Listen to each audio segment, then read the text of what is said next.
এইভাবে আমরা মহাপ্রসাদ পেলাম। মহাপ্রসাদ কোথায় ছিল? চিন্ময় জগতে, বৈকুণ্ঠে। বৈকুণ্ঠ থেকে কি প্রসাদ পাওয়া দিত? ওই লালসা জাগাতে জাগাতে জাগাতে জাগাতে ওই বৈকুণ্ঠের প্রসাদ এলো মঠে। আমরা এগুলি বুঝি, আমরা মোটামুটি আস্বাদন করেছি। আমরা কি কি মোটামুটি করেছি, কিভাবে জগন্নাথ আবির্ভূত হলেন, কার দ্বারা হলেন, কিভাবে বসলেন,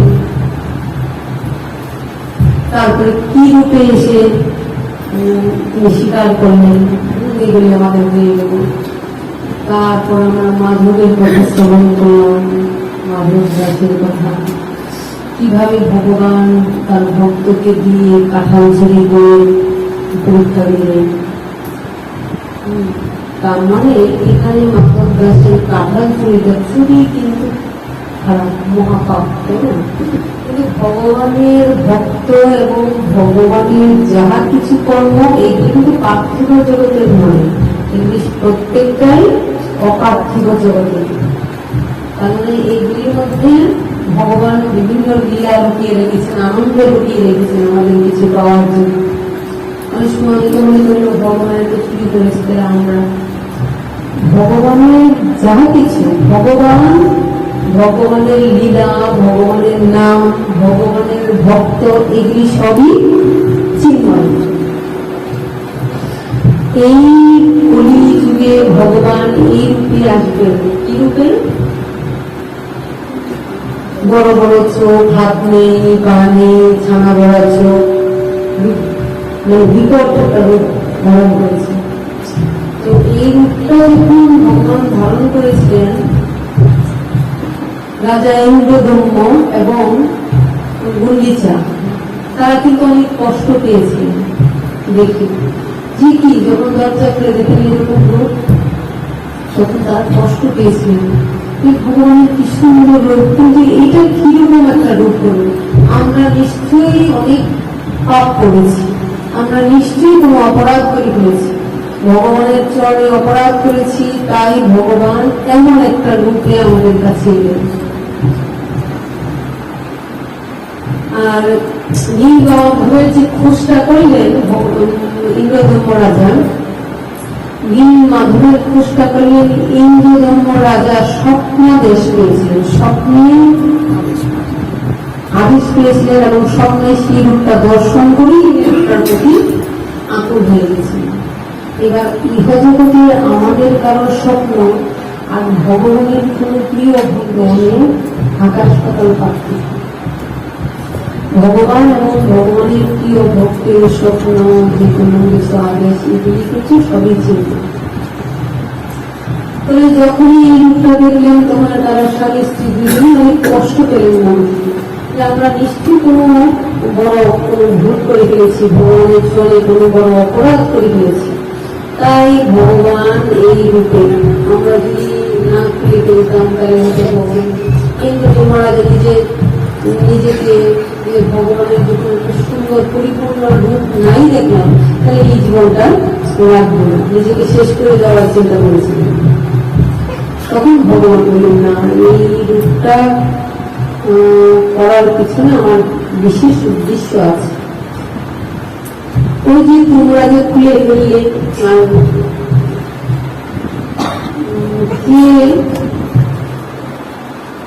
ওই কাকটা যখন ভেসে এসেছিল, ওই কাকটা দিয়ে মুক্তি করার জন্য কে কে অনেককে ডাকলেন। প্রত্যেকে যখন খুন্দি ছেনা নিয়ে ওই যন্ত্রগুলি নিয়ে ঘুরতে শুরু করলো, ওই কাঠের মধ্যে ঠোকা লেগে কাঠের কিছু হলো না, উপরন্ত ওদের যন্ত্রপাতি সব ভেঙে যাচ্ছিল। তারপরে ভগবত ইচ্ছায় কাকে পাঠালেন? বিশ্বকর্মা। বিশ্বকর্মা শব্দ বেশি এসে ওটা করলো, কিন্তু তার কথা ছিল, সত্য ছিল, সত্যটা ভেঙে দেওয়ার জন্যই মনে মনে ভাবছে যে এই জন্যই আমাদের এই কাণ্ডটা হয়েছে, তাহলে আমরা অপরাধ করেছি।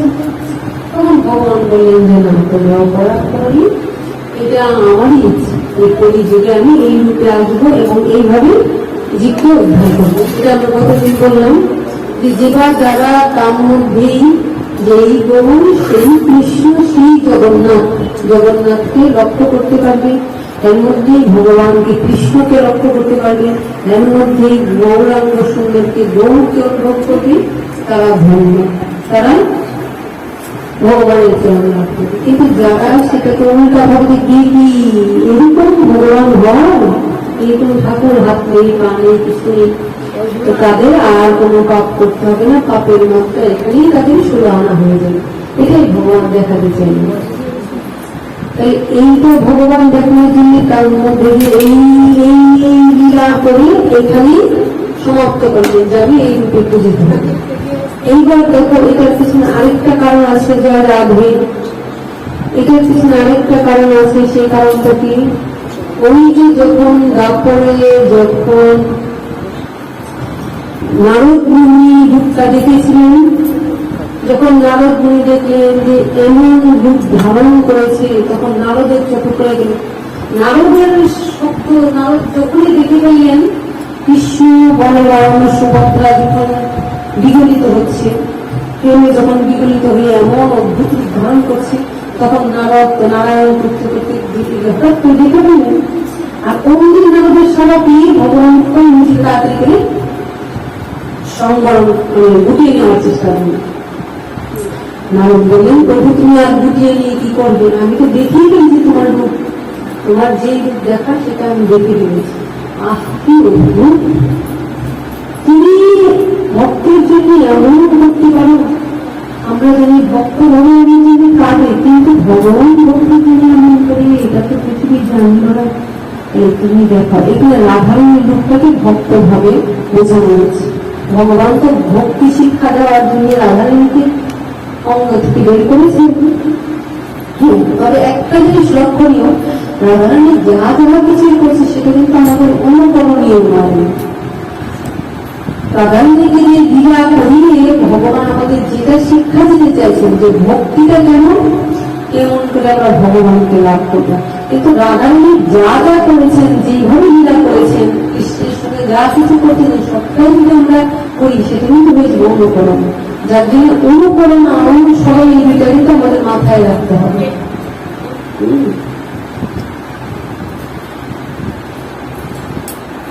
তারপর ভগবান বললেন, ঠিক আছে, তাহলে আমি সেটা আগত কলিযুগে এই রূপটা নিয়ে যাব। তাহলে ওই যে নারদকে কথা দিয়ে এসেছিলাম, তাই নারদকে সেই কথা দিয়েছিলাম বলেও কিন্তু এই জায়গাটায় এসে থেমে গেল। নারদ তো এই রূপটাই দেখেছিল, তাই এখানেও এসে ওই কর্মের মধ্যে দিয়ে এই রূপটাই ধরা পড়ল। তাহলে এটা তোমাদের কোনো অপরাধ নাই, বা তোমরা কি দরজা খুলে দেখেছো, এটাও ব্যাপার। ব্যাপারটা হলো নারদকে কথা দিয়েছিলেন যে এই রূপে আমি পূজিত হতো, আর এই রূপটাই এসেছে। সুতরাং তোমরা ঘটা করে বিশাল করে আমার আরো করে পূজা করো, চান যাত্রা থেকে ধরে, তারপর মাসির বাড়ি গঙ্গিচা মন্দির, তারপর সমস্ত ভক্তদের নিয়ে আনন্দ, সবটা তোমরা সুন্দরভাবে করো। আমার লীলা প্রচার করো, ভক্তদের নিয়ে আমাকে নিয়ে আনন্দ করো, এই মহিমা কীর্তন করো। কি কারণে কি হয়েছে এগুলি বিশদভাবে বর্ণনা করো, ভগবান আদেশ দেন। এটা আমরা জানলাম। এবার আমরা কোনটা জানতে চাইছি? পঞ্চমী,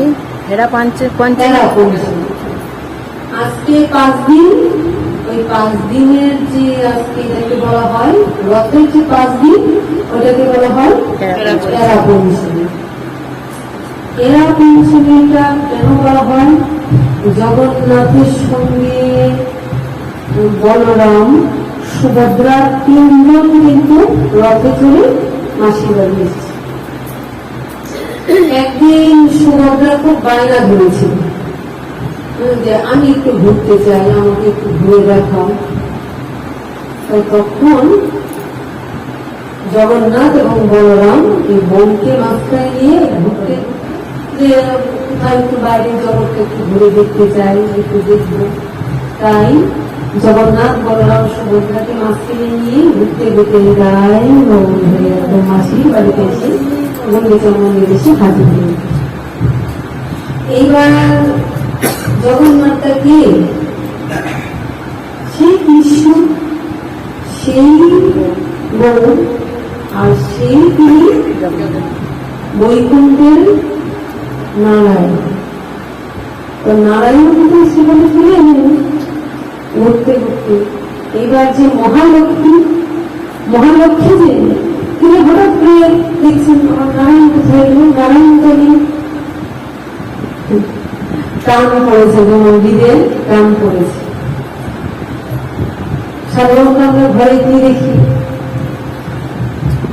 এমনিতে কি করছে না করছে, কার সঙ্গে কি করছে ওইগুলি না, ছেড়ে দিয়ে রাখছে, যন্ত্রণা করছে। যদি দেখা যায় সময় মতো আসলো না বা কিছু হলো, তখন কেমন অবস্থাটা হয়, এইগুলি শুধু মানুষের মধ্যে না। আর দেখো ভগবানও সেই লীলাটা দেখা যায়। যেই দেখলো যে নারায়ণ নেই, তার তার চিন্তা হইল নারায়ণ গেল কোথায়। তার মানে সুভদ্রাকে নিয়ে, বলরামকে নিয়ে, আমাকে বাদ দিয়ে কোথায় গেল। লক্ষ্মীর মধ্যে এটা টান পড়ল। পরাণে পড়িয়াছে টান, তার পরাণে যেন একটা টান পড়েছে যে কোথায় গেল নারায়ণ এতক্ষণ সময়। তাই সে খোঁজ খবর নিয়ে জেনে লক্ষ্মী একদম ছুটিয়ে এলেন কোথায়, ওই গুন্ডিচা মন্দিরে, মানে মাসির বাড়িতে চলে গেলেন। এখানে এসে হাজির হয়ে গেলেন। কত ক্ষমতা না, মানে নারী শক্তির কত ক্ষমতা এখানেও এটা অনুভব করা যায়। ছুটে এলেন কোথায়, অধিকার দিয়েতে চলে এলেন গুন্ডিচা মন্দির ওখানে। এইবার ওখানে এলেন তো কতটা খুব, কতটা কষ্ট, রাগ এবং কতটা ভালোবাসা জড়িত বলে এমনি এলেন। এবার মাসির বাড়িতে এসে যেই দেখছেন সে তড়িঘড়ি করে আসছে ভক্তরা, আর আশেপাশে যারা ছিল আনন্দ করছে, তাড়াতাড়ি করে সামনের দরজাটা বন্ধ করে দিলেন। ভয় পেয়ে গেছেন, কারণ মা ক্ষিপ্ত হয়ে আছেন, কি ভয়, তাড়াতাড়ি করে দরজাটা বন্ধ করে দিলেন। কিন্তু লক্ষ্মী তো নারায়ণের কাছে পৌঁছবে, তাই সে পিছন দিক দিয়ে গিয়ে ওখানে নারায়ণের সম্মুখে হাজির হলেন। নারায়ণের জগন্নাথের সামনে হাজির হলেন। এবার হাজির হয়ে এমন একটা কাণ্ড করলেন, এমন একটা ভাব দেখালেন যে নারায়ণকে মানে অনেকটা কটাক্ষ বা ভয় দেখানোর মতন, যেন তাড়াতাড়ি ফিরে যায়। অনেকটা আমি বুঝাবো যা হয়, তাড়াতাড়ি যেন ফিরে যায়। এসছে দেরি না করে লক্ষ্মী তাকে জানালেন যেন তাড়াতাড়ি সে ফিরে যায়, তার স্বস্থানে ফিরে যায়। কে করলেন? লক্ষ্মী। আর নারায়ণকে ভয় দেখালেন, জগন্নাথকে তো ভয় দেখালেন। এমন তার ভাবটা ছিল মানে ভয় দেখানোর মতো। নারায়ণ তাড়াতাড়ি করে তাকে সামলানোর জন্য, খুশি করার জন্য মালাটা নিয়ে গলায় পড়ে গেলেন। সুন্দর একটা মালা নিয়ে তারপরে লক্ষ্মীকে পড়ে গেলেন যাতে খুশি হয়ে যায়। সাধারণত আমরা যদি ঘরের মধ্যে তার ঘটনা বলেছিলাম না, এই দুদিন মনে বাকি বলেছিলাম, তোমরা ছিলে যে কে কে বউকে ভয় পায় আর কে কে ভয় পায় না, ঘটনাটা শুনেছিলে। একটুখানি এখানে তুলি কথাটা, একজনই পাইনি, অনেক হয়তো শোনানি। একবার এক রাজার ঘটনা। রাজা দেখলেন প্রতিটা ঘরে ঘরেই এমনিতে যাইব, কিন্তু আসলে কেউ হয়তো বাইরে বলছে আমি ভয় পাই না, কিন্তু ভিতরে কিন্তু খুব ভয় আছে। বউকে ভয় পাই না, যদি বাইরেটা চড়াও ভয় পাই না, কিন্তু ভিতরে গিয়ে অন্দর মহলে আমার সমস্যা আছে। যদি অন্তত ঝগড়া করে নাও জিততে পারে, তাই বউ যদি বলে যে তোমাকে ছেলে মতন চলে গেলাম, ওটা একটু ভয় আছে তোমার, আর কোনদিন ঠিক হবো না, তাহলে অন্তত তাকেও সামলানোর জন্য চেষ্টা করতে হবে। রাজা মনে মনে চিন্তা করলেন, এই তো সাংঘাতিক অবস্থা, শক্তি না এমন শক্তির কাছে ভয় পাচ্ছে, শক্তির এত ক্ষমতা। তাই এই সবাই যে ভয় পায় স্ত্রীকে, আমি রাজা, সারা রাজ্যের সবাইকে আমি শাসন করি, সবাই আমার ভয়ে তটস্থ, সবাই আমার ভয়ে তটস্থ, সবাই আমাকে ভয় পায়, রাজ্যের সবাইকে কে সামলায়? আমি সামলাই। কিন্তু আমি আবার আমাকে আবার সামলায় আমার স্ত্রী। স্ত্রীর কাছে নিজেকে কতটা ছোট করতে পারলাম, বাইরের লোক যদি জানে স্ত্রীর কাছে আমি কতটা ছোট, তাহলে কিরকম লজ্জার ব্যাপার। কিন্তু এটা তার বাইরে প্রকাশ করা যাবে না, এটা ভিতরে ঘরে তো মনে মনে চিন্তা করেন, আচ্ছা আমি একটু রাজা দিয়েও, এত ক্ষমতা নিয়েও, এত কিছু করেও আমি ঘরে ভয় পাই, আমার রাজ্যের মধ্যেও সবাই এমন পায়, যে কেউ কি নেই যে তার স্ত্রীকে ভয় পায় না। তো রাজা ঘোষণা দিলেন যে পুরস্কার দেওয়া হবে, যারা যারা এখানে সবাই আসো, যারা যারা স্ত্রীকে, তুমি এটা শুনেছিলেন? ও তাহলে আজকে শুনো, আর কে কি শুনি ওই ঘটনাটা? অনেক নতুন ভক্তরা আছে যারা শুনি না, এই জন্যই তোমাদের জন্য বলছি, অনেকেই শুনেনি। তারপরে রাজা ঘোষণা দিলেন যে সবাই আমার রাজ্যে যত জন আছে সবাই, তুমি শুনেছ, সবাই আসো। তো সবাই এসছে, বলছে আসার পরে ঘটনা হলো, রাজা যখন ঘোষণা দিয়েছিলেন মানে স্ত্রীরাও সবাই জেনে গেছে যে সবাইকে স্বামীদের ডেকেছে, কে ডেকেছে? রাজা ডেকেছে। রাজার কথা মতো সবাই এসে হাজির হয়েছে, স্ত্রীরাও শুনেছে, ছেড়ে দিয়েছে। রাজার আদেশ তো নয়তো খাওয়া দাওয়া বন্ধ, রাজা তো সব কি করে দিল, সবাই চলে আসছে। এবার রাজা বলছে, শোনো, 2টা শাড়ি করো, এখানে পুরস্কার দেওয়া হবে, কে স্ত্রীকে ভয় পায় না। যারা যারা স্ত্রীকে ভয় পাও তারা আসো বাঁ দিকে, আর যারা যারা স্ত্রীকে ভয় পাও না তারা আসো ডান দিকে। তুমি শুনেছো যে ডান দিকে। তো রাজা দেখছে, বলছে মাথায় নিয়ে নিয়েছিলে একদম কি বলবো, হ্যাঁ মানে যুদ্ধে পরাজিত সৈনিকের মতন মাথা নিয়ে সবাই এসে এসে বাদিকে দাঁড়াচ্ছে, একে একে একে রাজা দেখছে কি এত এত রাজ্যের সব সব মিলে আস্তে আস্তে আস্তে সব ফাঁকা হয়ে গেছে। তার মানে আমি একা নই, রাজা হিসেবে জানি, তার মানে একটা কেউ নাই যে ভয় পায় না। কি করা যাবে এইটাই হয়। তো সবাই একটা রাজার জন্য হতাশ হয়ে গেলেন ভিতর থেকে, মানে একটা কেউ নেই যে আসলেই তার স্ত্রীকে ভয় পায় না, সব দাঁড়িয়ে গেলেন। এইবার দেখা যায় প্রায় শেষ হয়ে আসছে, রাজা আশা ছেড়েই দিয়েছে, আর কিছু করার নেই, সব এরকম। তখন থেকে একজন এসে হাতের ডান দিকে দাঁড়িয়েছে।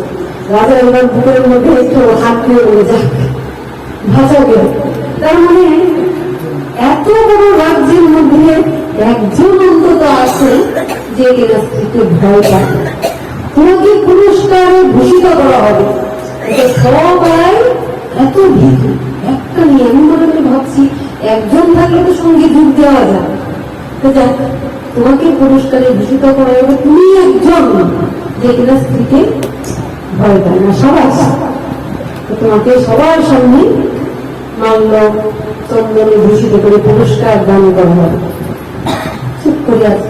এবার তাকে ডেকে আনছে, বলো তুমি এত সাহস কোথায় পেলে যে তুমি একা ব্যক্তি যে স্ত্রীকে ভয় পাও না, এই লাইনে এসে দাঁড়িয়েছে, সবাইকে দেখাও, দেখো সবার কাছে তুমি একজন বিজিত মানে জয়ী পুরুষ, তুমি এত সাহস কোথায় পেলে?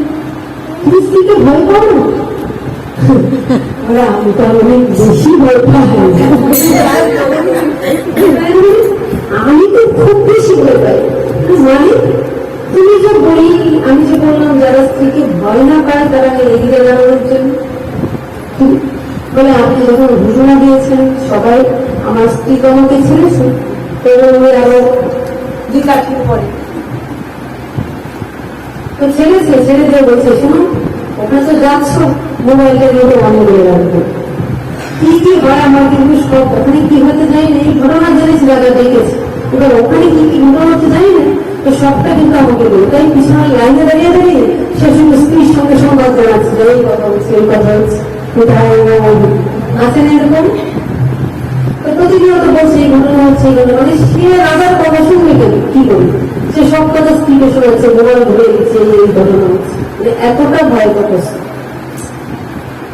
তো এইবার যখন সে স্ত্রী শুনলো, শুনে বুঝে শুনতে পেরেছে ঘটনা, তো সবাই যেই দিকে দাঁড়াবে তুমি কিন্তু তার উল্টা দিকে দাঁড়াবে, কারণ রাজা বলেছে এরকম এরকম ভয়ের ঘটনা। তুমি কি করবে? সবাই যে লাইনে দাঁড়াবে তুমি তার উল্টা লাইনে দাঁড়াবে। এবার সে রাজার কথা মানবে না স্ত্রীর কথা মানবে? রাজার কথা শুনলে হয়তো বা রাজার কথা না মানলে রাজার একটু শাস্তি পাবে, খাওয়া বন্ধ হয়ে যাবে, ঘরে জায়গাটা পাবে, নয়তো ঘরেও জায়গা পাবে না, কোনো হাতে দাঁড়িয়ে থাকবে, তাই না?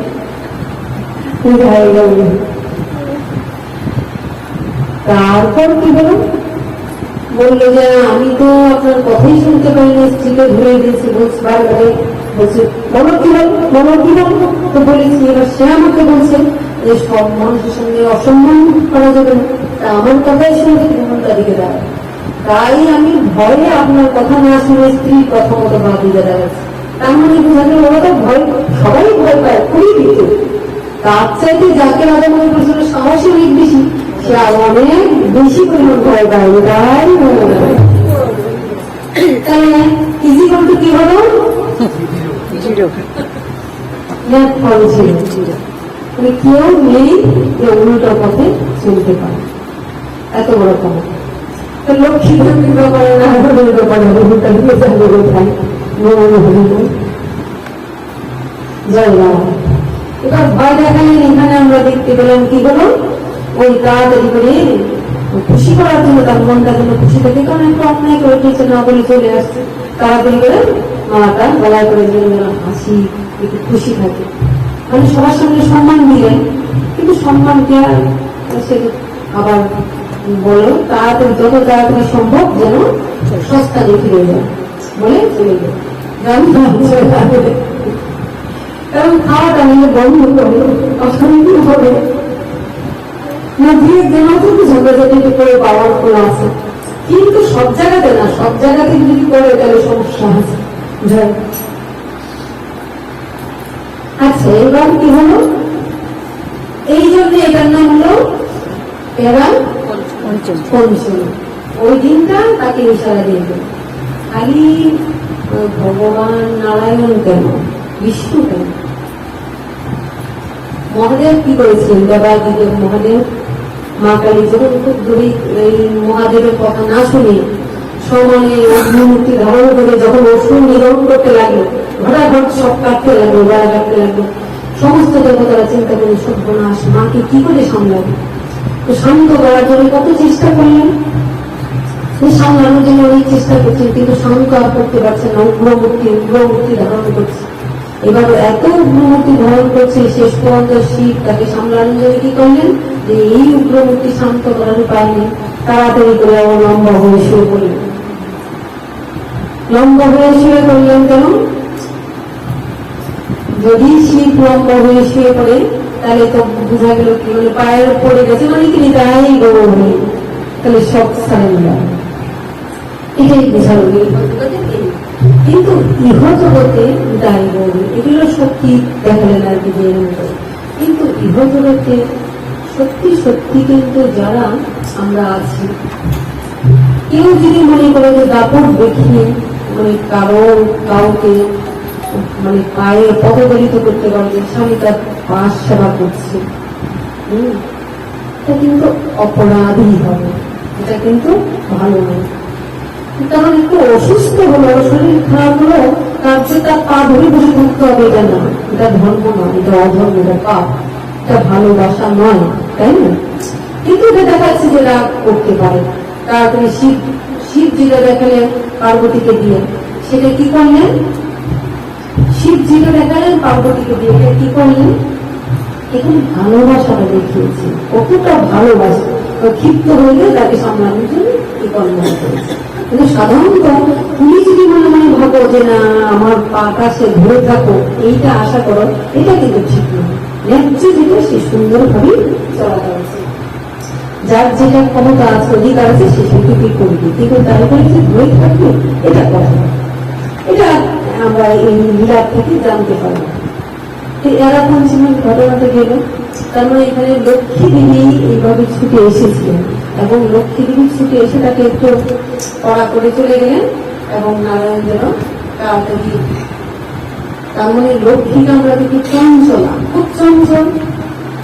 আসলে লক্ষ্মী কি চঞ্চলা? আসলে কিন্তু লক্ষ্মী চঞ্চলা না। আমরা সব সময়ই কথায় কথায় বলি লক্ষ্মী খুব চঞ্চলা, ওকে শান্ত করা উচিত, কিন্তু লক্ষ্মী কিন্তু চঞ্চলা নয়। লক্ষ্মী কখন হয় চঞ্চলা?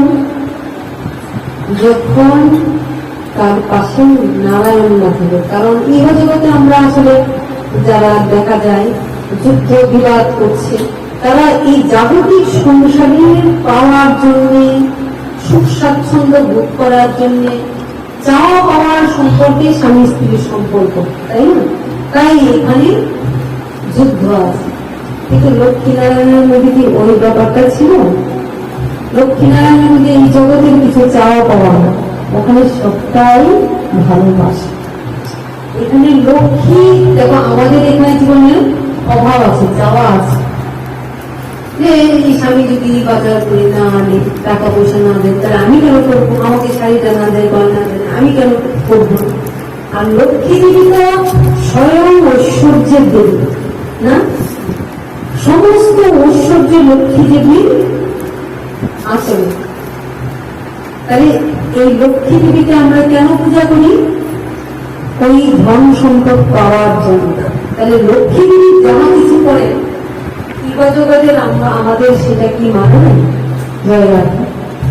কারণ যার ঐশ্বর্য পরিপূর্ণ আছে, যার সেই ক্ষমতা পরিপূর্ণ আছে, সে সেটা করছে। অথচ সমস্ত ঐশ্বর্য নিয়ে আমার নারায়ণের চরণ তলে গিয়ে বসে আছেন, তাই দেখা গেল না?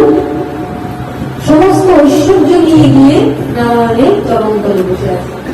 কিন্তু একটা ঘরের স্ত্রী কি বলতে পারবে যে সেটা সমস্ত ঐশ্বর্য নিয়ে এসে তাকে দিয়েছে, যেটা তা আমরা লক্ষ্মীকে পূজা করি কেন? ওই ধন সম্পদ ঐশ্বর্য পাওয়ার ইচ্ছা। আর লক্ষ্মী নিজে সেই সমস্ত ঐশ্বর্য তার চরণ ধরে দিয়ে রেখেছে, দিয়ে তার চরণ ধরে চরণ ধরে পড়ে আছে। কিন্তু ভগবান উদাস হয়ে তাকিয়ে আছে, ওইগুলির প্রতি কোনো ধারণা নেই।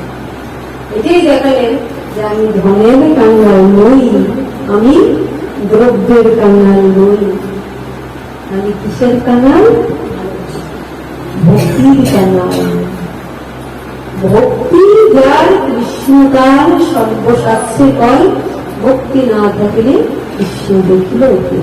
লক্ষ্মী দেবী চরণে পড়ে আছেন, ভগবান তাকাচ্ছেন, কিন্তু আমরা ওই বিধে করার চেষ্টা করি। তাই ভগবানকে যদি আমরা পেতে চাই, তাহলে এই যে 84 লক্ষ জন্ম, তাতে কিন্তু ভগবানকে উপাসনা করার আমাদের কোনো শক্তি নেই, বুদ্ধি নাই, চেতনাই নাই। কিন্তু মনুষ্য জীবনে পেলাম কেন? বহু জন্মের ফলে, বহু জন্মের ফলে হরি ভজিবার তরে মনুষ্য দেহ ধারণ করে জীব আসে এই পৃথিবীতে। কিসের জন্য আসে? হরি ভজন করাবার। বহু জন্মের ফলে হরি ভজিবার তরে মনুষ্য আকার ধরে মানুষ আছে এই পৃথিবীতে।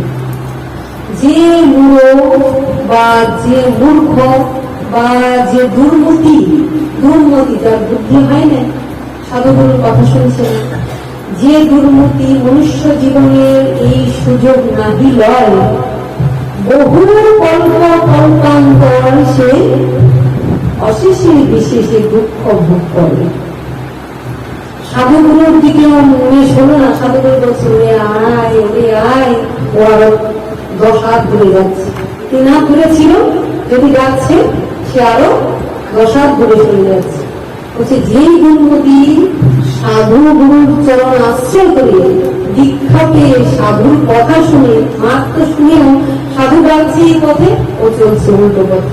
সাধু বলছে এই কথা, সে এটাকে উল্টা করে অন্য কথা বলছে।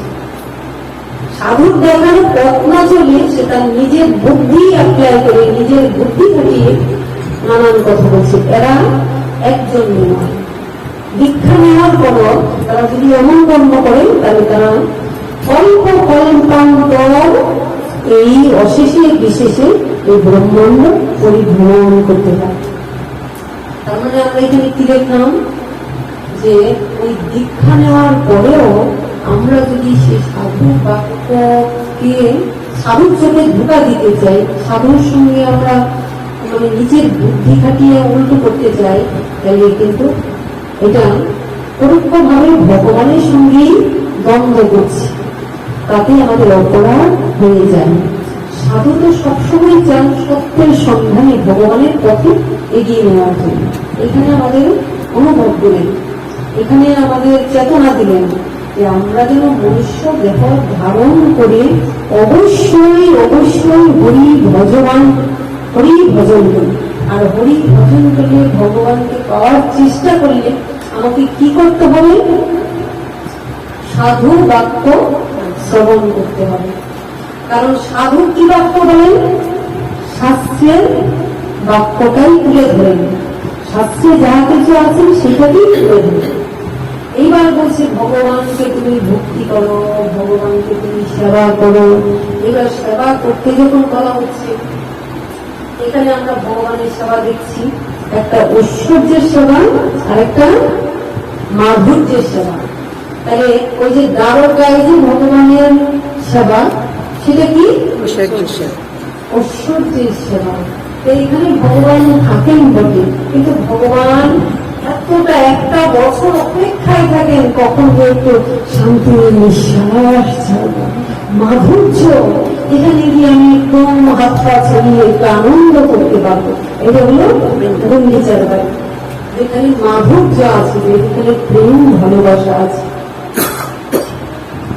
তাহলে ওই মাধুর্যটা কেন ওখানে আছে? কারণ ওখানে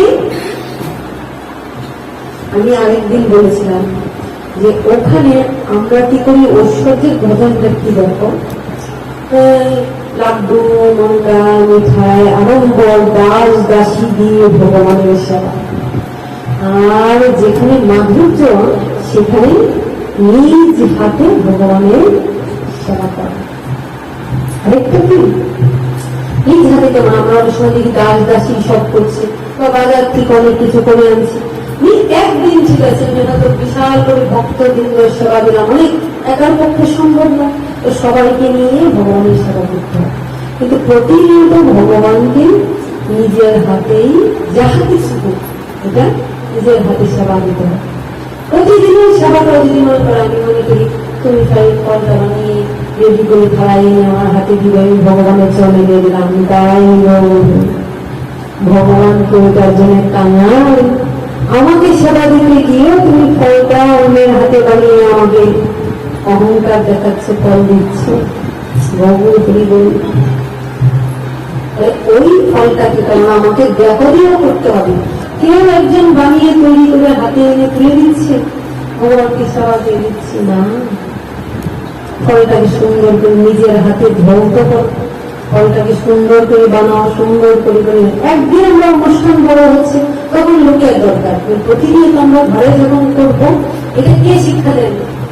গুরুদেব আমাদেরকে শিক্ষা দেন। মাধুর্যটা হলো এইটা, দুধটা নিজের হাতে পাতাও, দুধটা সুন্দর করে জাল দাও, সুন্দর করে এসে উষ্ণ ঠান্ডা করে মিষ্টি মিশিয়ে নিজের হাতে এনে ভগবানকে দাও। জলটা একদিন ভরে দিলাম, দৌড়ে এনে জলটা দিয়ে দিলাম, এটা কি অহংকার দেখাচ্ছে ভগবানকে? এটা অবশ্য। কিন্তু যদি ভগবানকে করতে হয় মাধুর্য নিজের হাতে, এই দেহটা তাই মন বাক্যে সেবা করতে হয়। ইন্দ্রদম্ভ রাজার স্ত্রী গুঞ্জিচা একবার যখন ভগবান খুব খুশি হলেন, ভগবান একবার খুব খুশি হলেন যে তোমার চাওয়া আমাকে ভক্তি আমাকে ধ্যান, আমার কথা চিন্তন, আমার ভাবনায় এত বিগড় থাকো, আমি এত খুশি, তুমি আমার কাছে কিছু চাও, কিছুই চাইবে না।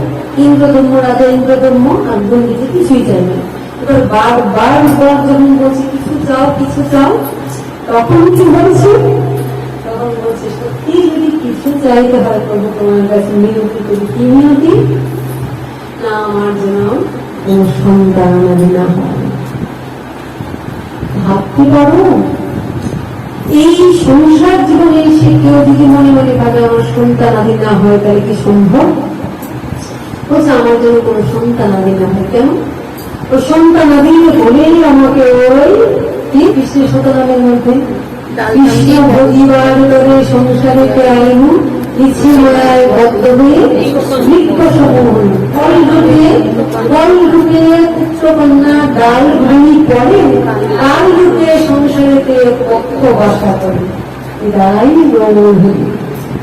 কারণ ভগবানের সাথে পাই ভগবানের ধরে খাবার দিয়ে মেয়েটাকে খাবারটা দিয়ে মেয়ের সংসারটাকে দেখে না। আর ভগবানের কাছে যদি যাই তাহলে ভগবান আমার ছেলে পারে না, আমার মেয়েটা যাবে, ওই তো আমাদের চাওয়া থাকে।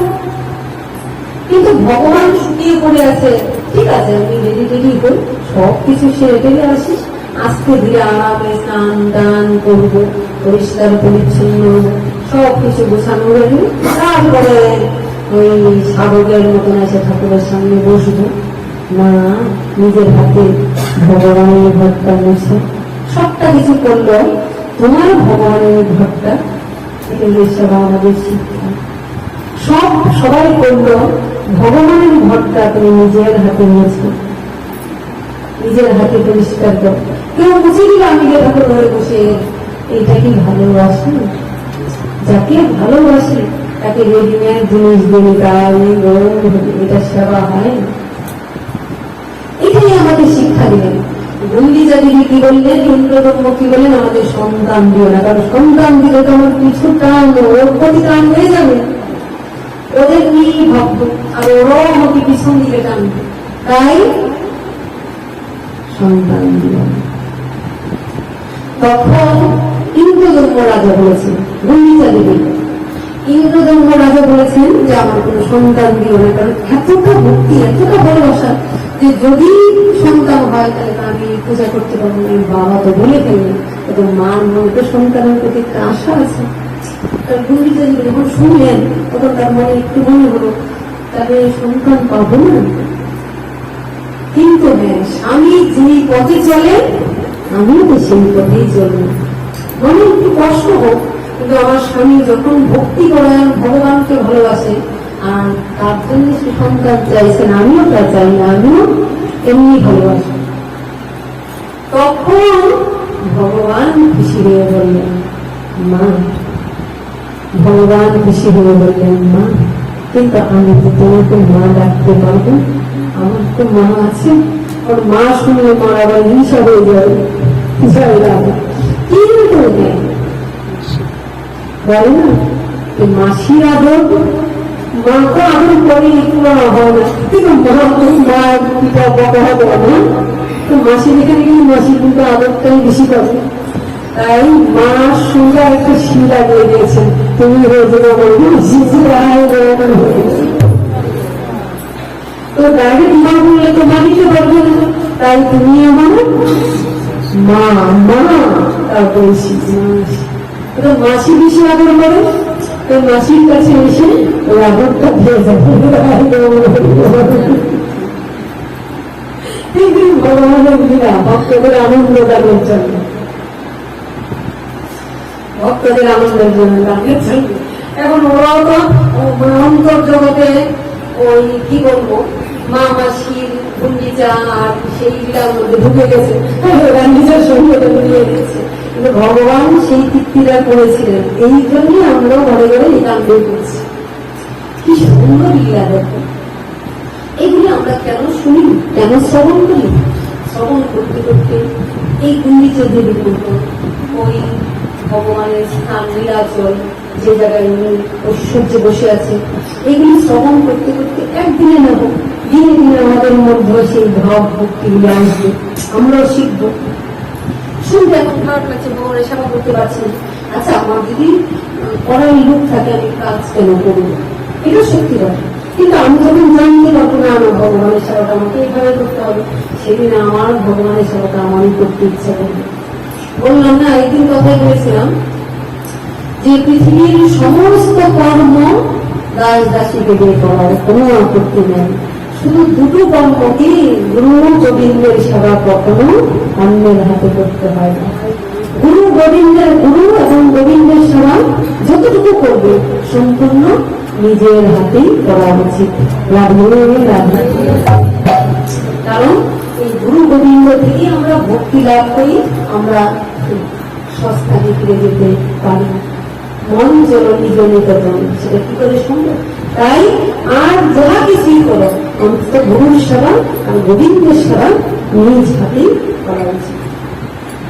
এটা যখন আমরা জানবো তখন আমরা নিশ্চয়ই চাইবো যে করবো। এবার একটা অনুষ্ঠান যে করছে এখানে সবাই হাতে হাতে কাজ করবে, সেটা ঠিক আছে, কিন্তু নিত্য দিনে আমার সেবাটা আমি এইভাবে করার চেষ্টা করবো। এটা হলো আমার ভক্তি, এটা হলো আমার ভালোবাসা, এটা হলো আমার প্রেম, এটা হলো আমার তার প্রতি টান। একটা বড় হলো ধাক্কা জয়গান।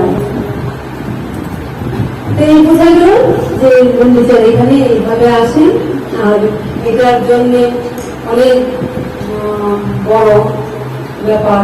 এই যে আমাদের যশোদা, তার মনে একটু সাধু হয়েছিল যে আমার জগন্নাথকে মাসির বাড়িতে আমার একটু মনে হলো কি বলি যাক ওই ভক্তিটা দেবে বললাম, আর সেও আনন্দ নিল, কারণ সময় না হলে তো কোনো কিছু হয় না।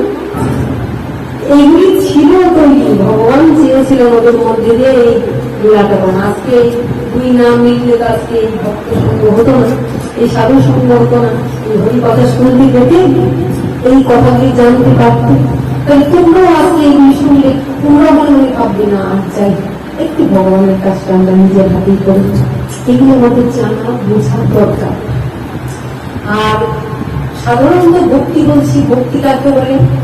মেয়েদের বলে, যেহেতু ওরা সবকিছু নিজের হাতে করে।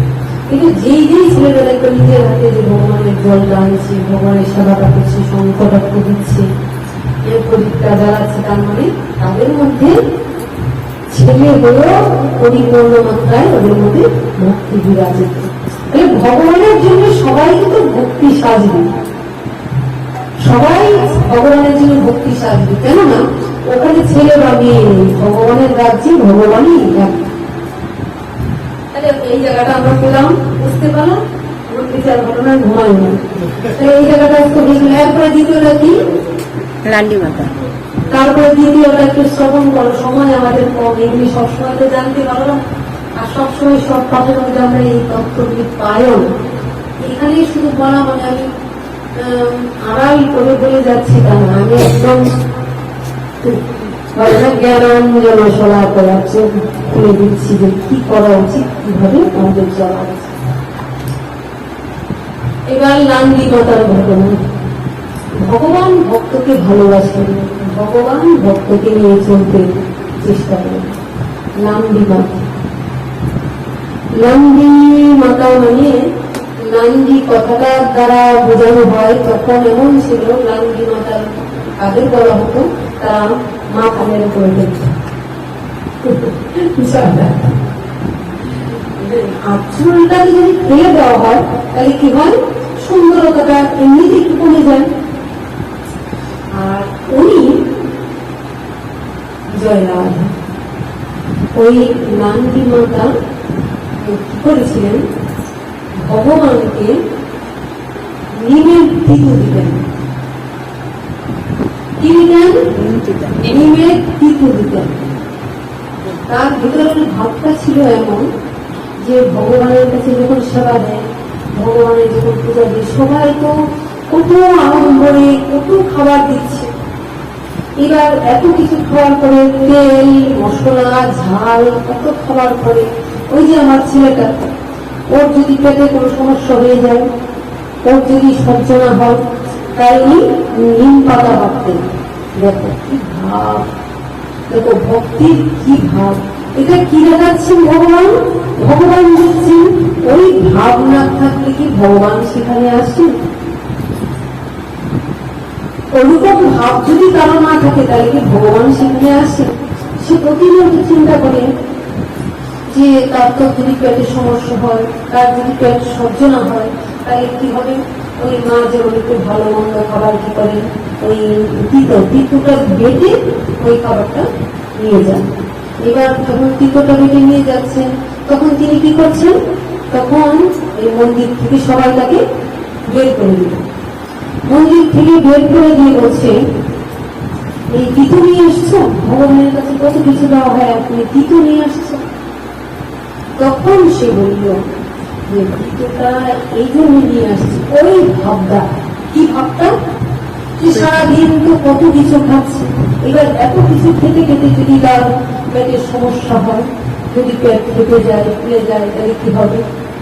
তাই সেই গান্ধী মাতা প্রতিদিন ওই নিম পাতা ঘষে ওই নিম পাতার রসটা ওখানে দেয়। মানে জগন্নাথের ভোগের মধ্যে নিম পাতা, এই বৃদ্ধ গুরু মা আছে, সেই বৃদ্ধ গুরু মা এই নিম পাতার রস, আপনি কিছু করতে পারতেন না, সেটা কিছু আনতে পারতেন না, তো নিম পাতার রসটা করে এখনো জগন্নাথ পুরীতে ওই নিম পাতাটা দেওয়া হয়। এখন তিনি জীবিত নেই, তিনি বহু আগে তার মৃত্যু হয়ে গেছে, কিন্তু জগন্নাথের তার নামটা কেন প্রচার হলো?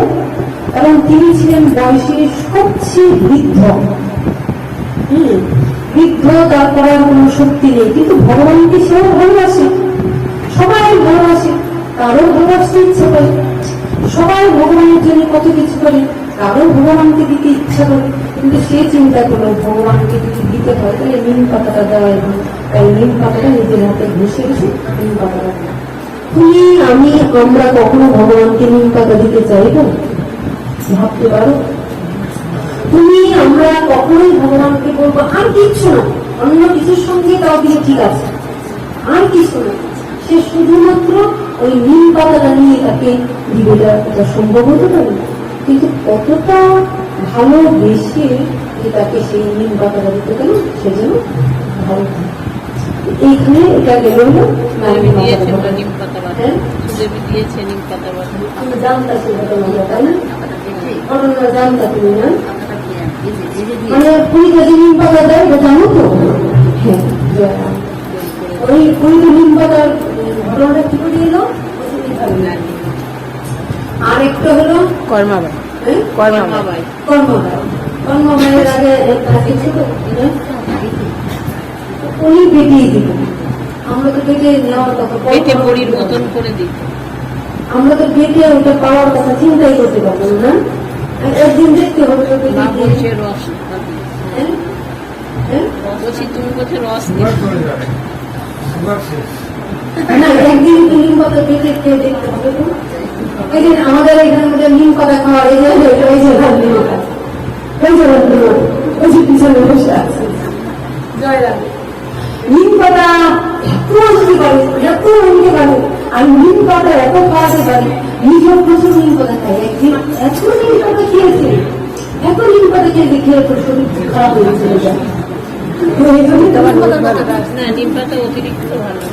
এরপরে আমি না করবো, কিচ্ছু হবে না, খেয়ে হজম করতে পারবে।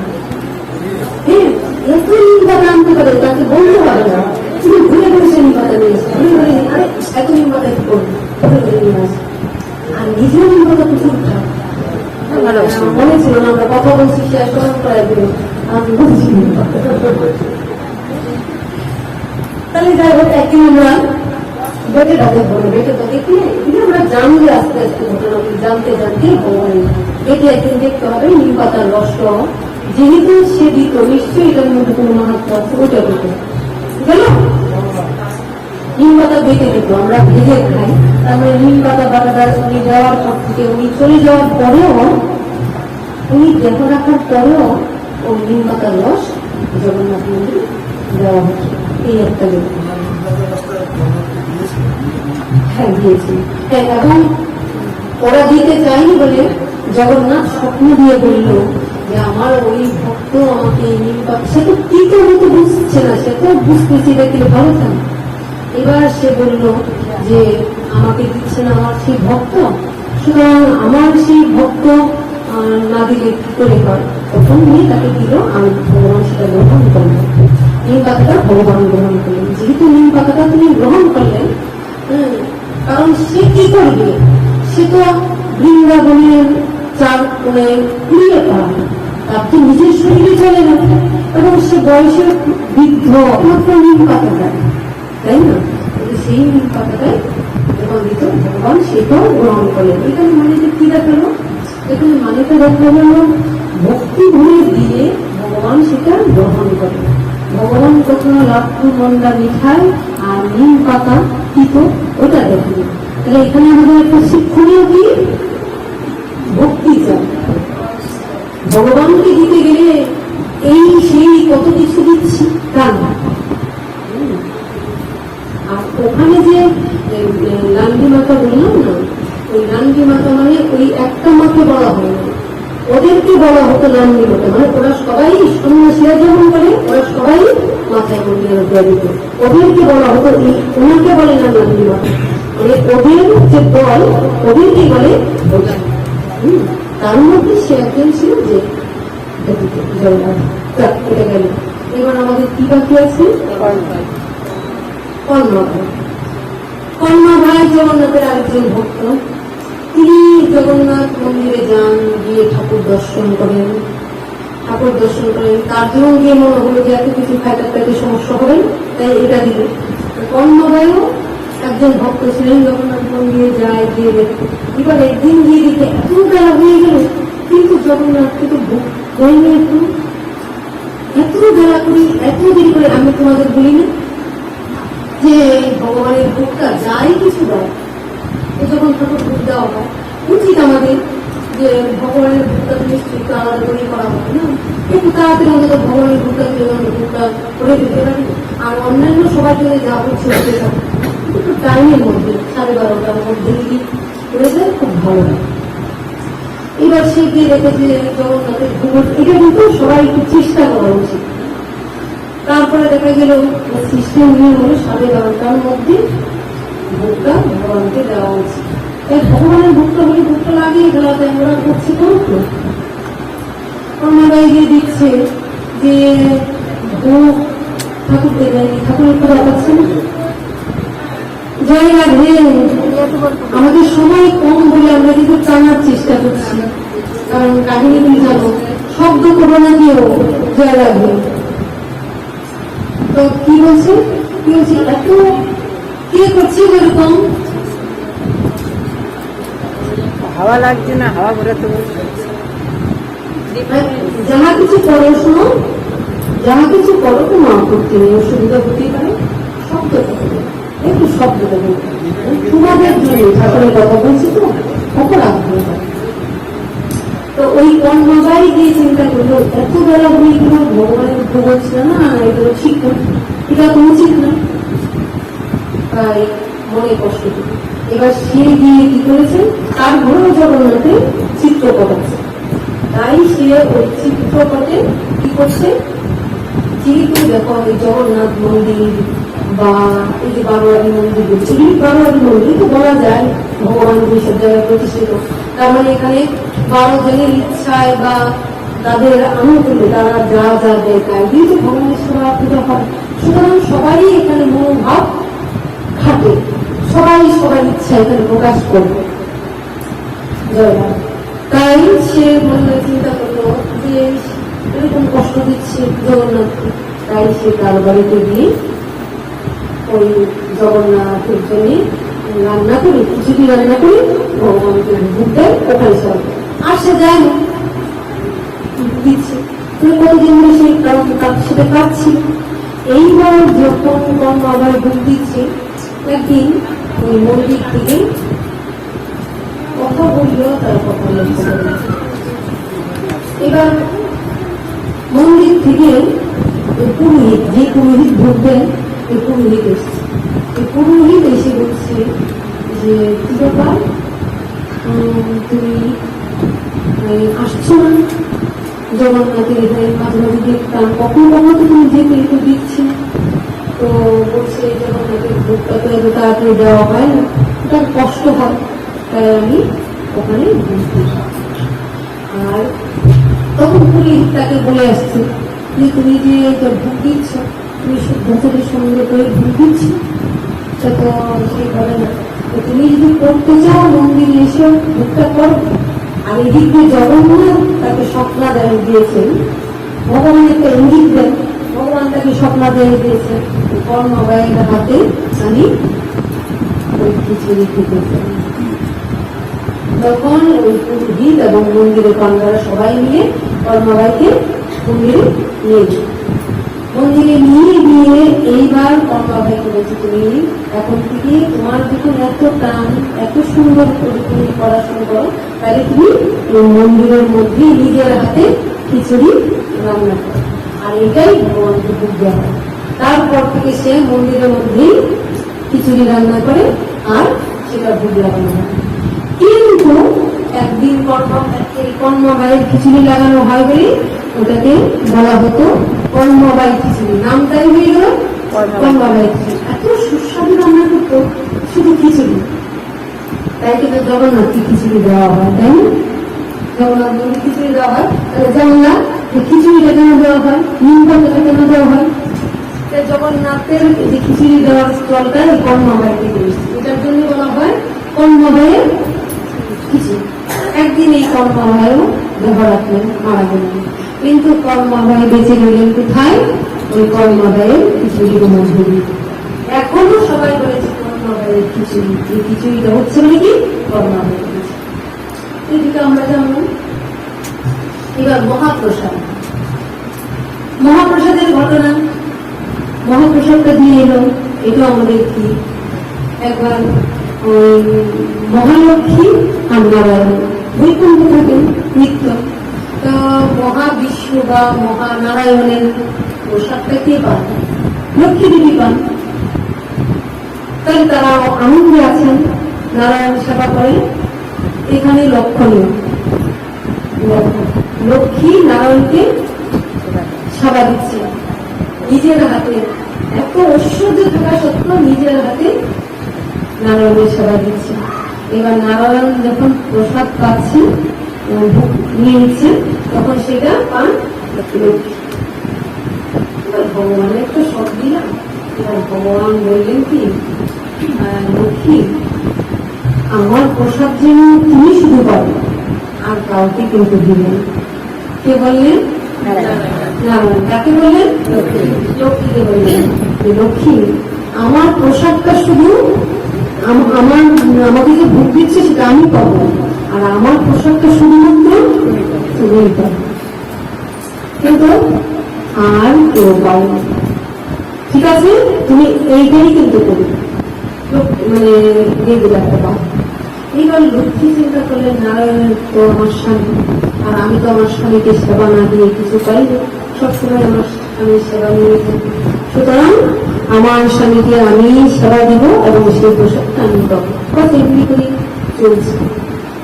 এমনি করে দিনের পর দিন মহালক্ষ্মী আমার নারায়ণের সেবা দেন, আর সেই সেবার প্রসাদ থেকে নারায়ণের প্রসাদ মহালক্ষ্মী প্রতিদিন গ্রহণ করে। এমনি করে তাদের দিন চলছে বেশ আনন্দে, বেশ আনন্দে ভগবানকে দেন, আর ভগবানের প্রসাদ ভগবতী সেবা নেন। দিনের পর দিন এমনি ভাবে চলছে। একদিন মহাদেব পরম বৈষ্ণব, পরম ভক্ত মহাদেব চিন্তা করলেন যে নারায়ণের একটু প্রসাদ যদি পাওয়া যায়, কিন্তু নারায়ণের প্রসাদটা কি করে পাবো? মা তো প্রসাদ দিবেন না, মা তো নারায়ণের প্রসাদটা মা পেয়ে নেন, কিন্তু মার কাছ থেকে তাহলে প্রসাদটা কি করে পাবো? তাহলে সরাসরি যদি মার কাছে গিয়ে প্রসাদ চাই, তাহলে মা সেটা নাও দিতে পারে। বৈষ্ণবের শিরোমণি দেবাদিদেব মহাদেব তো তার প্রভুর প্রসাদ চিন্তা করছে, তাই এইবার কি করলেন, এইবার দেবাদিদেব মহাদেব চিন্তা করলেন পোশাকটা পাওয়ার জন্য ব্যবস্থা বহুদিন ধরে মনে করে চিন্তা করছেন, বহুদিন ধরে মনে করে চিন্তা করছেন, কিন্তু কোনো উপায় পাচ্ছেন। কিন্তু নারদ হরি নারায়ণ নারায়ণ হরি হরি হরি নারায়ণ নারায়ণ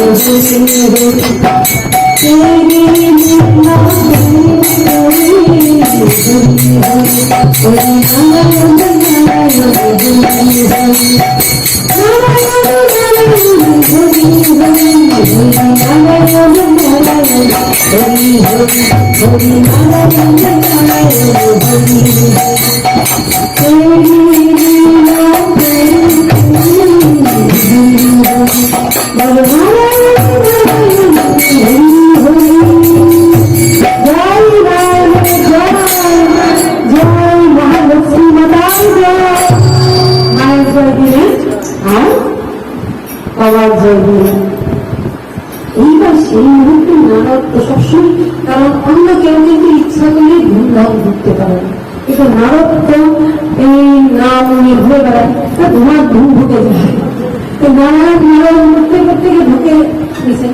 এবার ঢুকে দেখছেন প্রভু প্রসাদ পাচ্ছে। এবার প্রসাদটা প্রভুর প্রসাদটা দেখছেন মা পেয়ে দিচ্ছে, মা অন্য কিছু দিচ্ছেন কিন্তু প্রসাদটা তো মা দিয়ে দিচ্ছেন, কোথাও দিচ্ছেন। এই নারদ চিন্তা করেন কি করা যায়।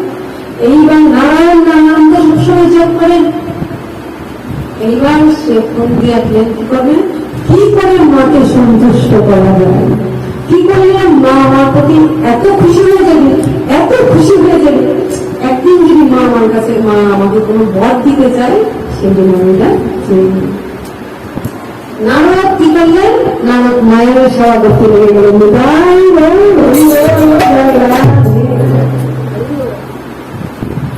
প্রসব করার মুখ, তাই প্রসব করার মুখ আছে, কিন্তু নারায়ণের সেবা দিয়ে নারায়ণের সেবা দিয়ে এনে নিচ্ছেন ভগবান।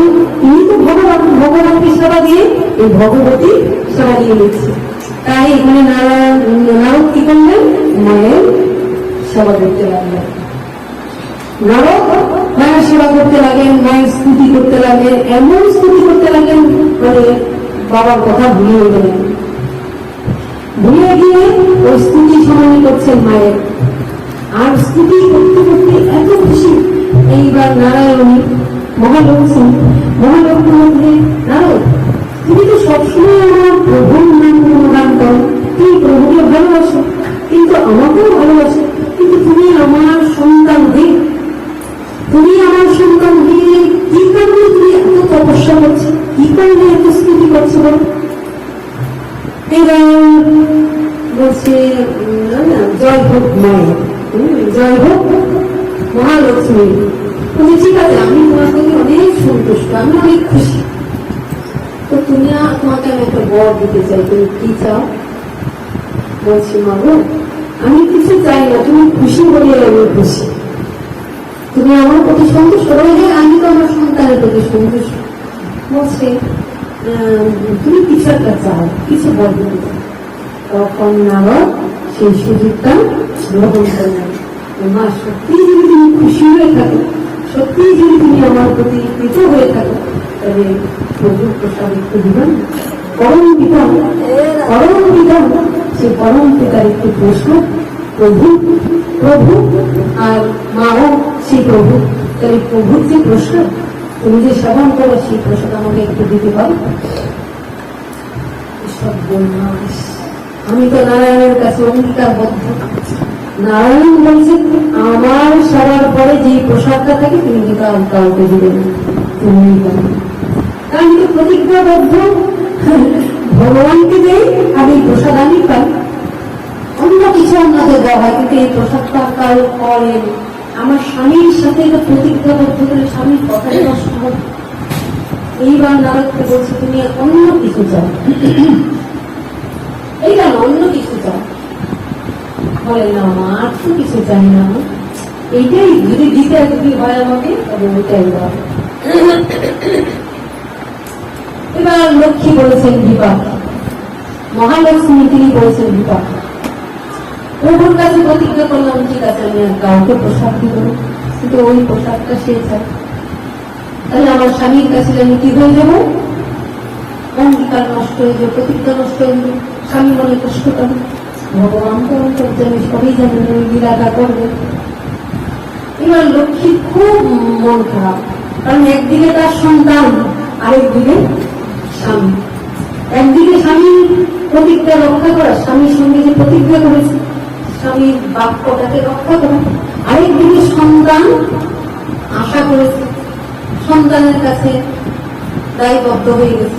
এটা কি করবো? খুব চিন্তায় করলেন। আর লক্ষ্মী খুব মন খারাপ। লক্ষ্মী তো সবসময় আনন্দে থাকে, খুশিতে থাকে।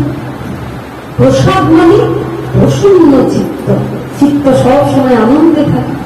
এবার তার মন খুব খারাপ, মনটা খারাপ করে আছে। নারায়ণ লক্ষ্য করছে, মৃদু মৃদু হাসছেন, কিন্তু অন্তর জানি তিনি তো সবই জানেন, কিন্তু মনে মনে হাসছেন, কি খেলাটা খেলছে।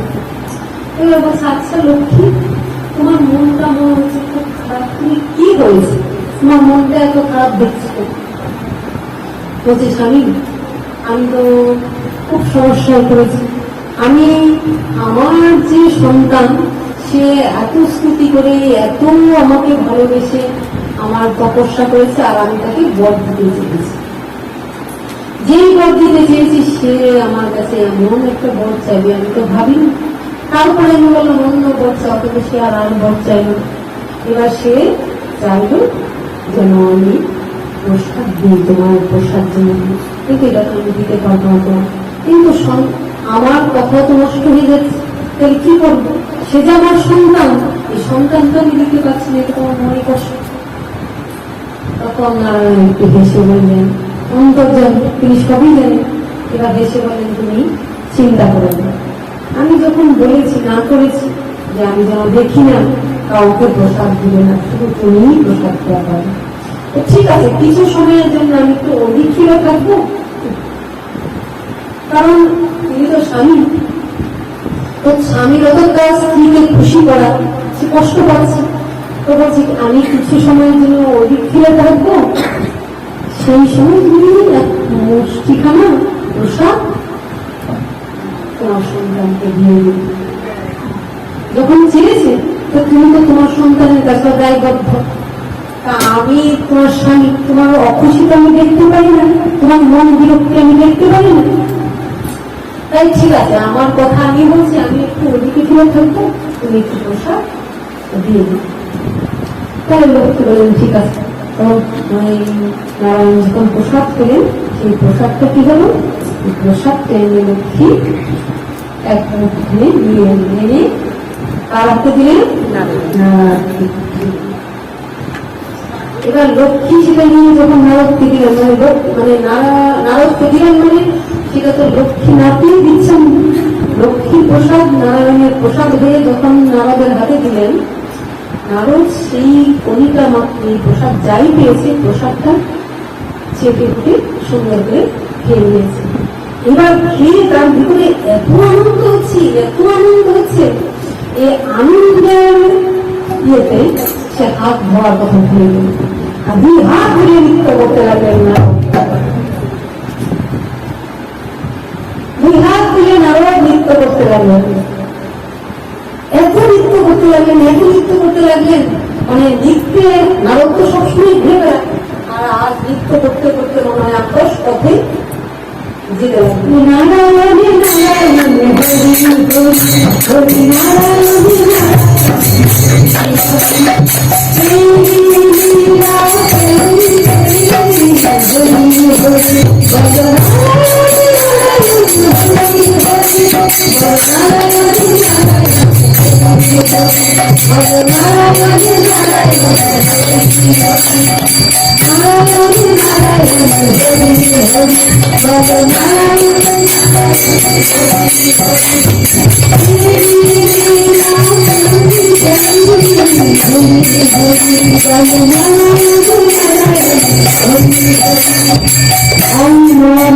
বাসুদেবায়, ওম নমো ভগবতে বাসুদেবায়।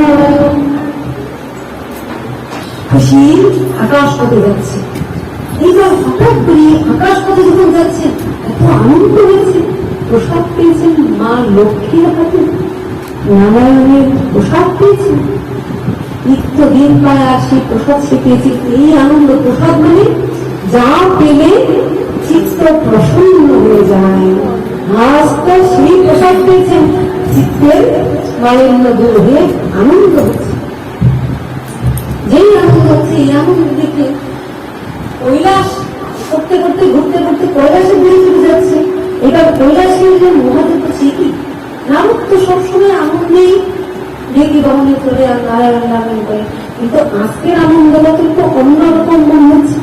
এই আনন্দটা সে নাম করে আনন্দ পায়, কিন্তু আজ মনে হয় নামের আগেই তার ভিতরে একটা প্রসন্নতা, এত আনন্দ কিসের থেকে এত আনন্দ ঘটনা নাকি চিন্তাই করি এত আনন্দ কেন, কি কারণে এমন আনন্দে আকাশ পথে যাচ্ছে।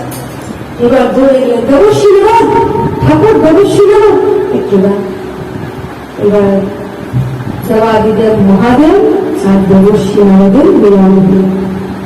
যে আজ আপনার আনন্দটা একটু বেশি মনে হচ্ছে, উচ্ছে করে যাচ্ছে, কি ব্যাপার এত আনন্দ কোথা থেকে, কেন এই আনন্দ? বলছে আনন্দ হবে না, বহুদিন ধরে সেই আশা করছে, বহুদিন আশা করেছি নারায়ণের প্রসাদ পাবো। আজ মা নিজের হাতে সেই প্রসাদ মা দিলেন, আর প্রসাদটা পাওয়ার সঙ্গে সঙ্গে আমার চিত্ত প্রসন্ন হচ্ছে, আনন্দে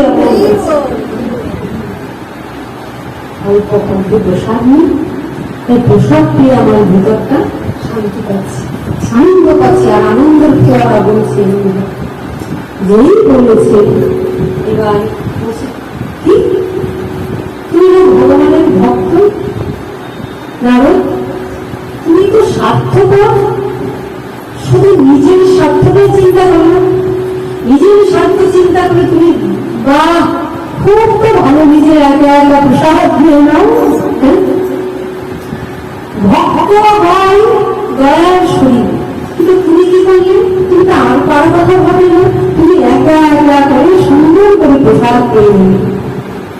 বলছে আমার বলবে না দাদা তুমি ঠিক করি, তুমি তো স্বার্থপরের মতন কাজ করছো। উনি তো প্রসাদও তুমি রাখতে পারতে, কিন্তু তুমি সবটুকু প্রসাদ দিয়ে দিলে। তো বলছে হ্যাঁ কি করা যায়, এবার বলছে না তুমি এটা ভালো কাজ করবে, হ্যাঁ দেখি দেখি তোমাকে প্রসাদ দিয়েছে, হ্যাঁ প্রসাদ দিয়েছিল, কিন্তু হাতটা তো ধুইনি, এই হাতটাতে একটু কণিকা লেগে আছে,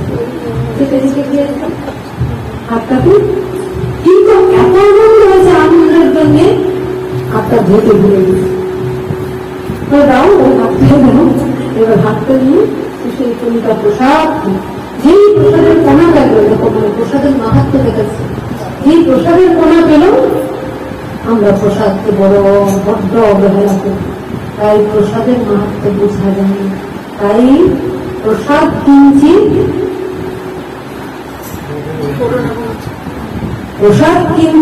না করিও বলছি, প্রসাদ কিঞ্চিত মাত্রই ভালো। প্রসাদ যদি সস্তা হয়ে যায় প্রসাদের মূল্য কমে যায়, আমরা সেটাকে মূল্য করতে পারি না, দাম দিতে পারি না, তাই কৃপা পাই না প্রসাদের। এইবার ওনাকে পেয়ে দেবাদিদেব মহাদেব আনন্দে নৃত্য শুরু করে দিলেন। পাগলের মতো নৃত্য করছেন, কি করছেন, এমনি তো দেবাদিদেব মহাদেব পাগলের মতো নৃত্য করেন।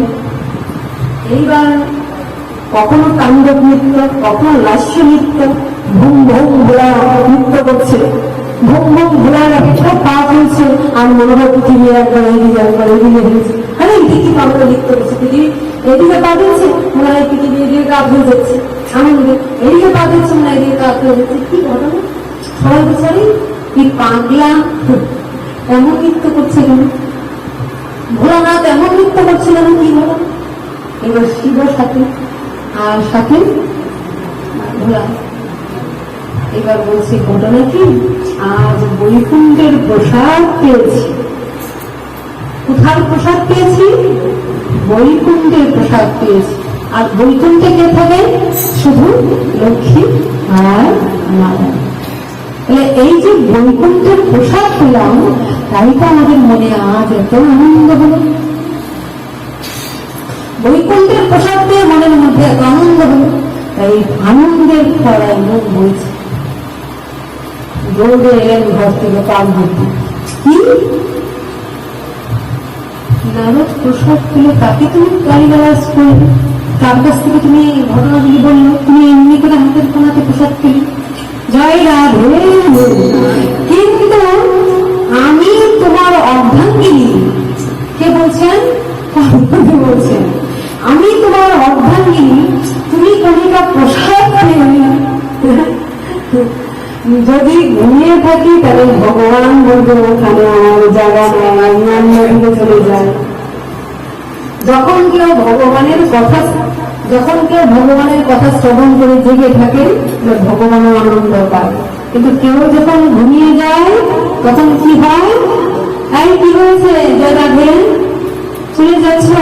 একদম যাবে না, এই মুহূর্তে যাবে না, আগে যেতে পরে যেতে ঠিক আছে, শেষ করে যাবে, বসো, যত অসুবিধা হোক কোনো অসুবিধা নেই, এই মুহূর্তে হাসতে যেও, হ্যাঁ শেষ করে যাও, কৃপা থেকে বঞ্চিত হবে কেন? মনে মনে বাচ্চা হতে গেলে জানে বা একটু শুনেছে, কিন্তু তবুও আস্বাদনী রস। জয় রাধা। প্রসাদ না নিয়ে যাবে না, এখানেও প্রসাদ নিবে, যাবে না কিন্তু। হ্যাঁ এইবার কি হয়েছে? হ্যাঁ পার্বতী, আমি তোমার অর্ধাঙ্গিনী। কেমন তুমি? তুমি যা যা পাও তা তো অর্ধেক আমাকে দেওয়া উচিত, তুমি একা একা পেয়ে নাও, এটা তো ঠিক না।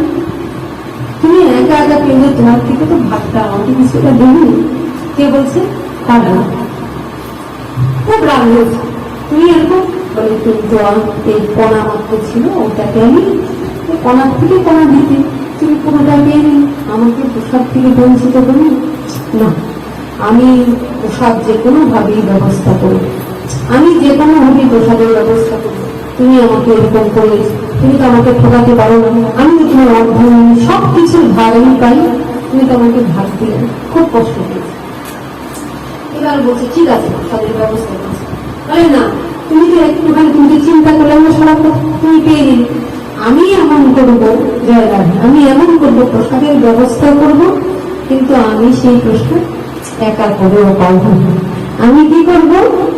আমি আমার সমস্ত সন্তান যারা আছে, এই জগতের যারা আছে, তাদেরকে সবাইকে নিয়ে সেই প্রসাদ পাবো। এবার পার্বতী সেটা চিন্তা করেন যে সবাই প্রসাদটা পায়, তাই সেই প্রসাদের জন্য চিন্তা করতে করতে ওই পার্বতী প্রসাদের ব্যবস্থা করলেন। মহাদেব চিন্তা করলেন যে আমি তো সবটা খেয়ে ফেলেছি, এবার কোথা থেকে দিব? এইবার সেই প্রসাদের ব্যবস্থা আবার নারায়ণের আরাধনা করে নারদকে নিয়ে গিয়ে সেই প্রসাদের ব্যবস্থা করলেন। কোথায়? একবার জগন্নাথ মন্দিরে, এখানে কার মন্দির আছে? পার্বতী। ওটার নামটা কি? ওখানের নামটা কি? বিমলা। কি বলেছ? তুমি বলেছ নাম বিমলা, সেই পার্বতী। বলছে ওই প্রসাদ আমি এমনই ব্যবস্থা করব যেন জগতের সবাই যেন প্রসাদ পেতে পারে। তাই জগন্নাথ যেখানে বসেছেন সেখানে লক্ষ্মী দেবী আছেন, লক্ষ্মী এবং জগন্নাথ থাকেন, আর বিমলা দেবী ওখানে বসে থাকেন।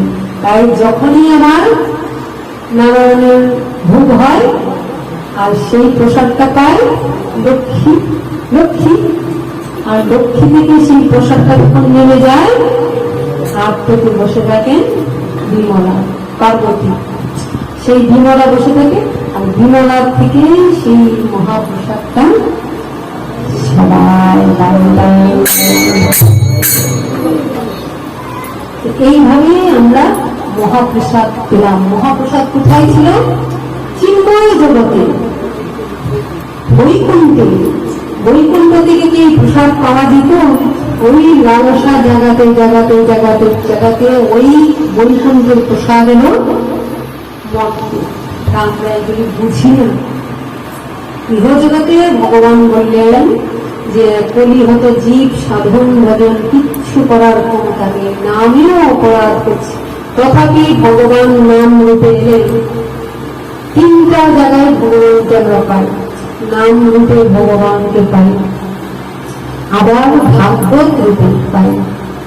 গ্রন্থ ভাগবত আর কি বলছো বলো? চলন্ত ভাগবত ঠিকই বলছো, তাহলে ঠিক হয়েছে। চলন্ত ভাগবত বলতে কি বুঝছো? চলন্ত ভাগবত মানে গুরুদেবকে বলা হচ্ছে, যে ভাগবত ধারণ করে। কারণ এই ভাগবতটা কি তুমি নিতে পারবে? তাহলে ওই ভাগবতটা কে দিচ্ছে? যে ভাগবত ধারণ করেন, এইকে বলা হচ্ছে ভাগবত। এক ভাগবত ভক্ত ভক্তি গ্রন্থ, আরেক ভাগবত ভক্ত ভক্তি রস পাত্র, মানে রসটা যে দিচ্ছেন সেগুলো। তাহলে এই ভাগবত থেকে আমরা পাচ্ছি, আরেকটা পাচ্ছি প্রসাদ। আর ভাবো আমরা প্রসাদকে কত মর্যাদা করি। তাই বলা হয় মহাপ্রসাদে গোবিন্দের নাম ব্রহ্মণী বৈষ্ণবে স্বল্প পূর্ণ মতান্তরাজ বিশ্বাস রইব যায়। যারা প্রসাদের উপর বিশ্বাস নেই, ভক্তি নেই, তারা প্রসাদকে বিচার করবে। প্রসাদকে একটু দিল, একটু দিল আর দুটো দিয়ে দিল, ফেলে দিল, তাই না? বা প্রসাদকে খেতে পাচ্ছি না, ফেলে দিল। ওই জন্য প্রসাদ কণিকা মাত্র ভালো। খাওয়া খাও, আমরা প্রসাদটাকে খাওয়া মনে করি, সবার খাও, খাওয়া খাওয়া করবো বুঝাই করে। কিন্তু মহাপ্রসাদ কিঞ্চিত মাত্রই হতে পারে উচিত। সেই প্রসাদ আমরা আজ পেলাম, কিন্তু প্রসাদের মর্যাদা আমরা রাখতে পারছি। যদি প্রসাদের মর্যাদা আমরা রাখতে পারি, প্রসাদের মান রাখতে পারি,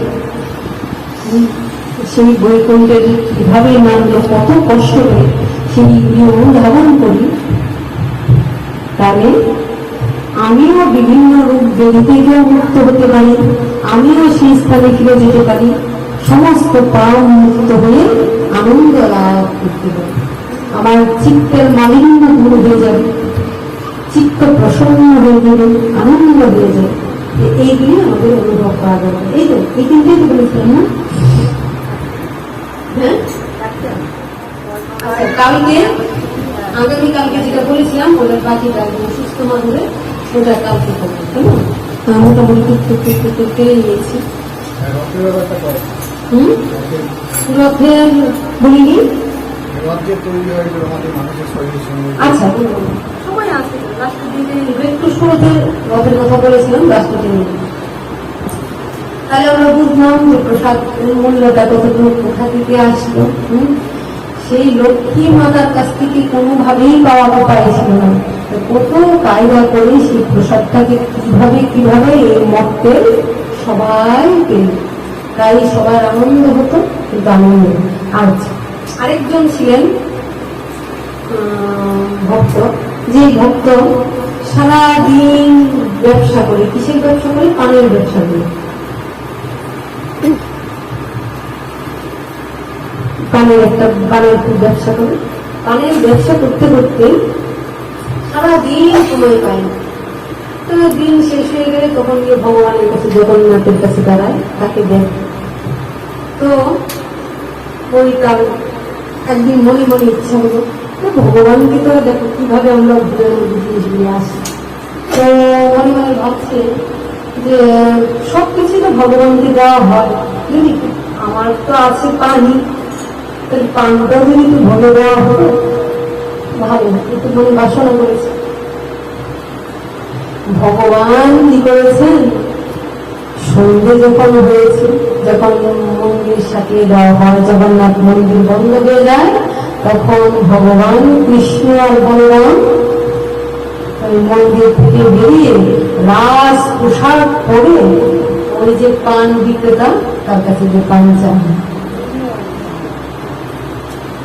তার কাছে গিয়ে পান চায়, আর পান দেয়, পান খায়। আর বিক্রেতা কি করে, ওদেরকে দেখে রাস পোশাক আর এত সুন্দর দেখে এমন মুগ্ধ হয়ে যায়, সে পান খাওয়াতে থেকে পানের পয়সা নিতে হয়ে যায়। পরের দিন আসলো, তাদের কাছ থেকে তো পানের পয়সাটা নিয়ে আনলো, পরের দিন আসতে নিবে। আবার পরের দিন যখন আসে ঠিক এমনি ভাবে আবার দর্শন করে যখন দেয় কি একটা মজার মতন আবিষ্ট হয়ে থাকে, পান দেয়, তারা পান খায়, আনন্দ করে, ভক্তের দ্রব্য কেড়ে কেড়ে খায়, পান খায়, আবার হাসতে হাসতে তারা চলে যায়, আর সে হাত করে তাকিয়ে থাকে, তো আবার টাকা নিতে পয়সা নিতে ধরে যায়। এমনি করে দিনের পর দিন। এবার মন্দিরের যে পুরোহিত, মন্দিরের পুরোহিতের দিন দেখলো যে দরজা বন্ধ করে দেওয়ার মতন কি একটা বিরাট জটিল নাই, মন্দিরের পাশ দিয়ে যেন দুইজন রাজপ্রসাদ করে কে বেরিয়ে যায়। প্রতিদিন মনে হয় একটা আলোর ঝটার মতন মন্দিরের পাশ দিয়ে কে বেরিয়ে যায়, গিয়ে ওই পানের দোকানে আসে। ওই পানের দোকানে এসে কি করে, ওই কিছু করে বলে তুমি নেও টাকা নেও, তো টাকা নেও না কেন, রাজার পোশাক পরে আসে, রাজা কোথা থেকে আসে খুঁজ নেই, খুঁজ আর পায় না। তো ওই তুমি এটা বিক্রি করি চলো, তাহলে তুমি তো টাকা নাও না কেন, তুমি নিবি, বলে হ্যাঁ ঠিক আছে কালকে দিবি। আবার পরের দিন সে শিখিয়ে দিয়েছে, এবার মনে মনে ভেবেছে আজকে আমি টাকা নেবই, পানির টাকাটা আজকে নিব। পরের দিন আবার আসছে, পুরোহিত দেখতে পাচ্ছে যে মন্দিরে ঠিক একটা আলোর মতন বেরিয়ে দিব্য দুটা পুরুষ রাজ পোশাক পরিহিত পানের দোকানে গেল। সেদিনও ঠিক ওদের কাছ থেকে নিয়ে পান খেলো। এই পুরোহিত যে সেও হা করে রইল, সেও কিছু বলতে পারল না, যার কাছে পান খেয়েছে তার কাছে মিষ্টি হেসে পান খেলো, টাকা নিল, টাকা চাইতে পারল না, আবার তারা চলে গেল। এবার তারা চিন্তা করছে কি ঘটনা, কোন জাদুকর কি এমন করে যে পান খেয়ে চলে যায়, কিন্তু তাদের কোনোভাবেই ধরতে পারে না। পরের দিন পান বিক্রেতা, যে পান বিক্রেতা এবং সত্যি ঘটনা, পান বিক্রেতা এবং ওই যে পুরোহিত দুজনকে স্বপ্নাধীন দিল যে ওই পান বিক্রেতা আমাকে পান খাওয়াতে চেয়েছিলাম, তাই তো আমি ওর কাছে গিয়ে পান খেয়ে আসি। এইবার সেদিনের পর থেকে আর তারা ওই দেহ ধারণ করে আসেন, যতক্ষণ না বুঝবে ততক্ষণ সে লীলাটা করেছে। সেদিনের পর থেকে আসেন, যখন আসে না তখন ওই পান বিক্রেতা হাওয়া মাওয়া করে কাটতে থাকে, প্রভু আমি অতি সাধারণ ভজন সমানহীন, কোনো ভজন নেই, কোনো ভক্তি নেই, কিছুই জানি না, শুধুমাত্র ভজন ভক্তি থাকুক না থাকুক বিশুদ্ধ ভালোবাসা, বিশুদ্ধতা আমার কাছে, ওইটা করার জন্য তুমি আমার কাছে এত কষ্ট করে আসতে, আমি তোমার দর্শন পেলাম, কি আমার মহাভাগ্য। এই করে বলি যে এত মহাভাগ্য, আমি তোমার দর্শন পেলাম আর আমি তোমাকে পান সেবা করাতে পারলাম। সেদিনের পর থেকে স্বপ্ন দিলাম যে আমি পেয়ে যাই, এখন তুমি কি করবে, প্রতিদিন মন্দিরে পান দিয়ে আসে। সেদিনের পর থেকে সেও প্রতিদিন মন্দিরের মধ্যে পান দিয়ে আসে। তা বোঝা গেল ভগবানের সেবায় যে পান দেওয়ার অবস্থা। কিছু বলতে চাইছে, তো এই পানটাও ভগবানের এখানে দিয়ে আসে, তার মানে ভগবানের সেবায় ওই পানটাও এমনি ভাবে ধন্য যাওয়া। জয় রাধে। হ্যাঁ দেখো কত শরীর খারাপ ছিল, কিছু বলবো সবে তার অনেকগুলি কাহিনী আসছে, ছোট্ট ছোট্ট বলা হয়ে গেল। এইবার শেষই, এবার টেনে দিব, আর শেষই প্রসাদ নিয়ে যাওয়া হয়ে গেছে। এইটুক সময় তুমি কি হবে, 8 বা 10 মিনিট, 10 মিনিট আমাকে অবশ্যই টেনে দিব। হ্যাঁ, প্রসাদটা নিয়ে যাও, কারণ এই যে ভক্ত আবার কষ্ট করে প্রসাদ না নিয়ে গেলে, সে চায় সবাই যেন প্রসাদ নেয়। নিতাই গৌর হরিব হরিব হরিব